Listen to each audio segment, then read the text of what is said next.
Selamat pagi. Bapak Ibu, saudara-saudariku yang terkasih. Cinta tidak pernah memaksa. Cinta tidak pernah menuntut. Cinta tidak pernah bersungut-sungut. Cinta tidak pernah membenci. Cinta adalah kerelaan. Cinta adalah tenang. Cinta adalah hening. Cinta mau menunjukkan kreativitas dan inisiatif dari kita. Jadi, Bapak Ibu saudara-saudari, kalau ada cinta yang memaksa, berarti bukan cinta. Kalau ada cinta yang menuntut, berarti bukan cinta.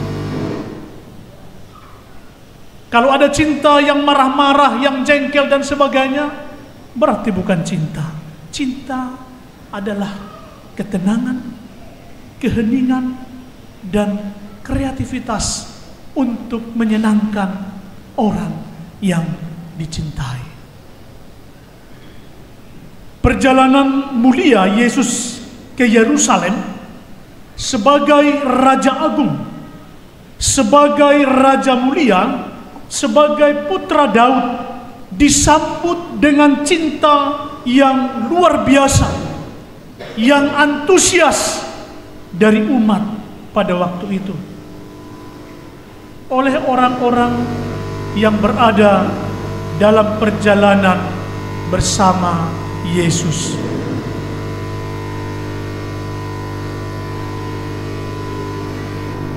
Cinta yang setia, cinta yang patuh, cinta yang besar, yang mereka tunjukkan dengan tidak banyak bicara, tidak banyak bertanya, tidak banyak protes, tapi mereka melakukan apa yang mereka rasa baik.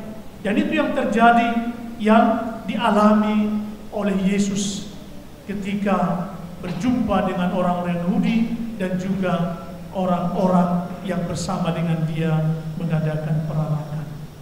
Maka pada kesempatan itu Yesus meminta kepada muridnya untuk mengambil keledai betina. Mengapa keledai betina? Mengapa bukan keledai jantan? Keledai betina adalah dikenal dengan keledai yang sederhana. Mungkin juga dikatakan keledai yang bodoh, yang dungu. Keledai yang tidak licik. Keledai yang tidak memberontak. Keledai itu adalah keledai yang mau saja untuk ditarik kemana-mana. Dan itu yang terjadi. Maka artinya keledai ikut saja apa yang diminta, apa yang dilakukan oleh para murid dan dibawa kepada Yesus. Dan pemiliknya tidak bertanya, tidak keberatan bahwa keledai itu diminta oleh Yesus. Padahal para murid tinggal mengambil keledainya, tidak ada izin lebih dahulu, dibawa saja. Tapi ketika ditanya, kenapa? Dikatakan, Tuhan membutuhkan. Itulah situasi bahwa memang cinta lebih kuat dari yang lain-lain.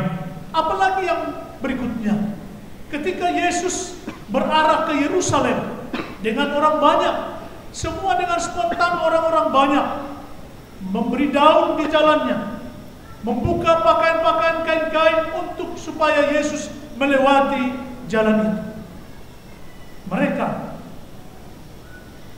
memberi semua pakaian kain-kain yang ada pada mereka dan dibentangkan di sepanjang perjalanan Yesus itu. Tidak ada yang menyuruh, tidak ada yang memerintahkan, tidak ada yang memaksa mereka harus membuat kain-kain itu. Tapi dengan sendirinya mereka datang, mengambil ranting-ranting dan menebarkan di jalan, di mana jalan dilewati oleh Yesus. Bapak Ibu Saudara-saudari, ini nampak bahwa mereka meskipun tidak disuruh, tapi mereka membuat itu.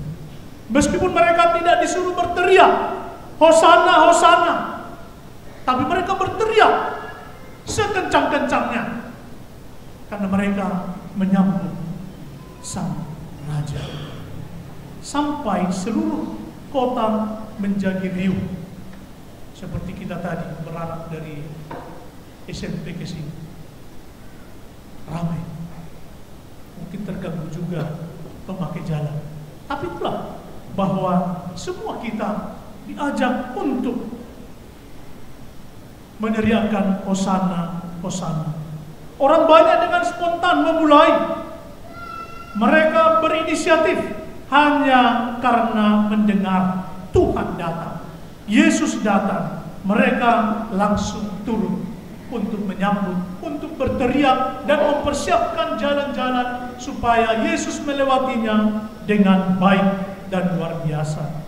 Tuhan Yesus masuk Yerusalem dengan sangat mulia. Tuhan Yesus masuk Yerusalem dengan gegap gempita. Tuhan Yesus masuk ke Yerusalem dengan raja yang dirajakan. Orang banyak menyongsong, memuji-muji dan bersorak-sorai dengan gegap gempita. Semua merealisasikan cintanya kepada Yesus. Semua mengungkapkan kasihnya, semua mengungkapkan rasa hormatnya kepada Yesus yang datang untuk menggenapi segala apa yang tertulis dalam kitab nabi-nabi. Tuhan Yesus menerima. Tuhan Yesus mengalami ini karena melaksanakan kehendak Bapa, bukan kehendaknya sendiri. Jadi, Bapak Ibu Saudara-saudari, Yesus datang mau melaksanakan kehendak Bapanya, bukan kehendak dirinya, bukan keinginan Yesus, tapi Yesus datang melaksanakan kehendak Bapanya. Yesus melaksanakan kehendak Bapanya. Meskipun bagi Yesus kehendak Bapanya itu adalah sesuatu yang pahit. Meskipun kehendak Bapanya itu adalah sesuatu yang membawa penderitaan, disiksa, dibunuh, bahkan mati tersalib. Itulah konsekuensi dari ketaatan Yesus itu kepada Bapanya. Kematiannya adalah karena cinta yang taat kepada kehendak Bapanya. Bapak Ibu Saudara-saudari yang terkasih, panggilan hidup kita sebagai orang beriman, sebagai orang pilihan adalah melaksanakan kehendak Bapa. Kita yang sudah dibaptis, kita yang adalah beriman Katolik, kita adalah orang-orang pilihan yang melaksanakan kehendak Bapa.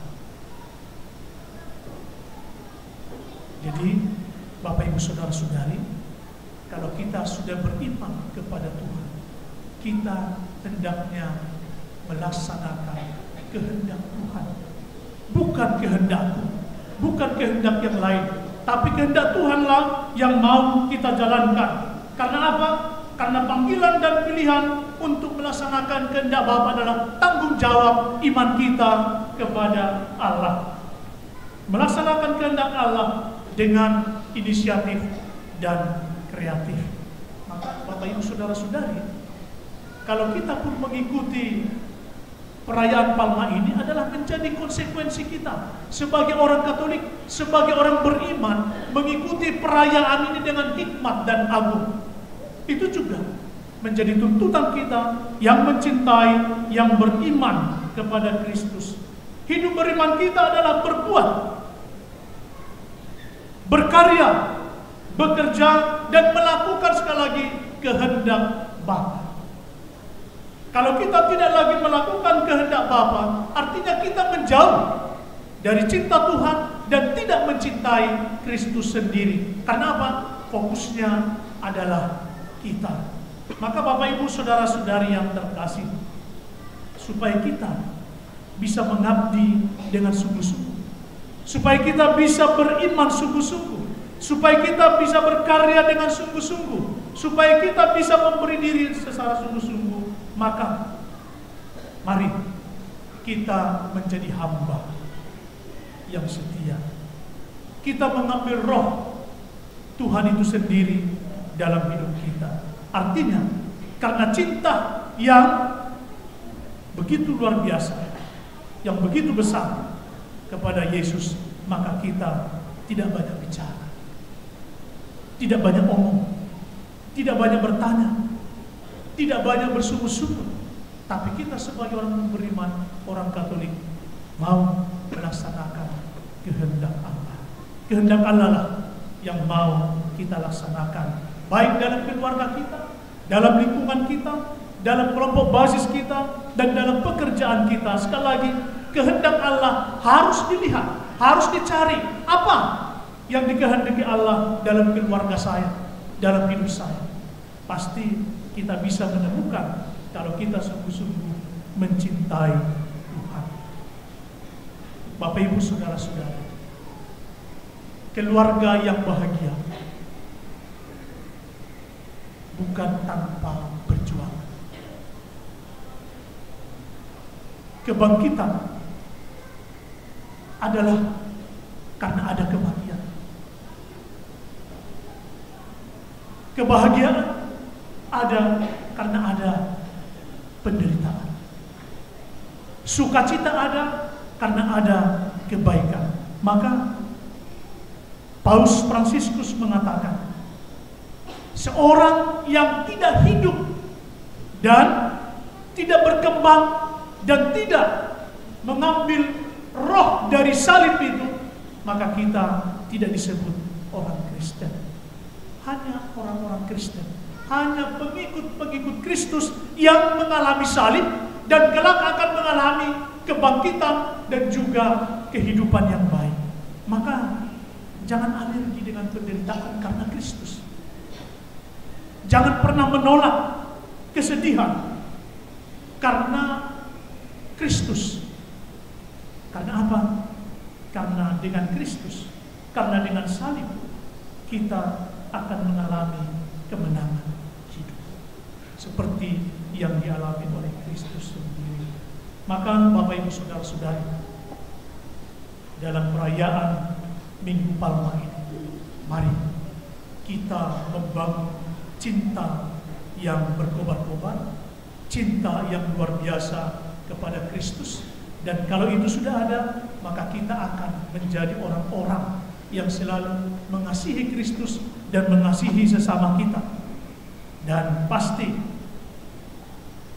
kita jangan berpikir bahwa hidup kita ini harus senang, bahagia semua. Hidup tanpa salib bukanlah Kristen. Hidup tanpa salib bukanlah Katolik. Hidup tanpa salib bukanlah orang beriman. Tapi hidup dengan salib adalah mereka orang-orang yang dalam kasih dan perlindungan Allah. Karena dari salib mengalir cinta, dari salib mengalir pengorbanan, dari salib mengalir kasih dan kesetiaan kepada Kristus. Amin.